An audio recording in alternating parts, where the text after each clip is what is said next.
So we're presenting on lysosomes and peroxisomes. So to start, what are lysosomes? Essentially, the lysosome is a single membrane-bound small spherical vesicles filled with powerful digestive enzymes. Lysosomes are always located in animal cells, but in contrast, it's really rare to find lysosomes in a plant cell.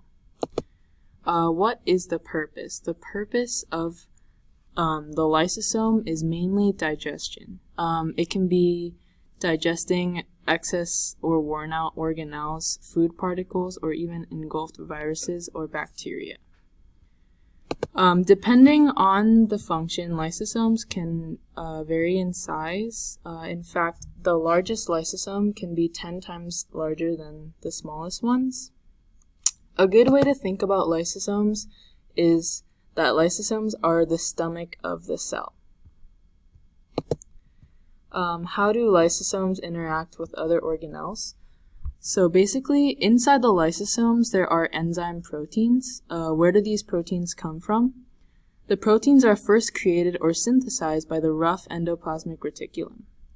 Then they are packaged in a vesicle, and then they are transferred to the Golgi apparatus in a membrane-bound vesicle.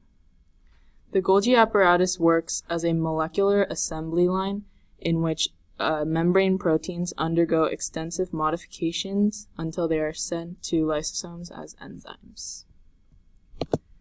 The lysosomes float around in the cytoplasm until they are needed. An important function of the lysosome is to break down cellular wastes, digesting the unwanted material from the outside of the cell and the cytoplasm. As a joke, lysosomes are also called suicide bags or sacs of the cell because they destroy leftover content. And overall, lysosomes are in charge of processes like cellular homeostasis, plasma membrane repair, cell signaling, and energy metabolism that help to maintain the organism's health and help it fight diseases. Okay, the second part of our presentation is peroxisomes. So peroxisomes are small organelles that contain enzymes to carry out their functions. Peroxisomes remove hydrogen atoms from certain molecules and bond them to oxygen molecules to form hydrogen peroxide. In humans, peroxisomes in the liver detoxify alcohol and other harmful compounds. Peroxisomes also control the balance of oxygen free radicals in the cell. Free radicals are just uncharged molecules.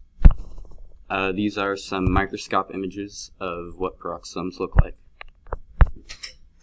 Peroxisomes have two main roles in plants. First, peroxisomes in seeds are responsible for the conversion of stored fatty acid to carbohydrates, which is critical to providing energy and materials needed for the growth of the germinating plant.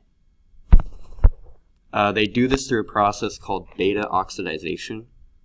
Basically, the process breaks down fatty acids small enough for the mitochondria to process and turn into energy.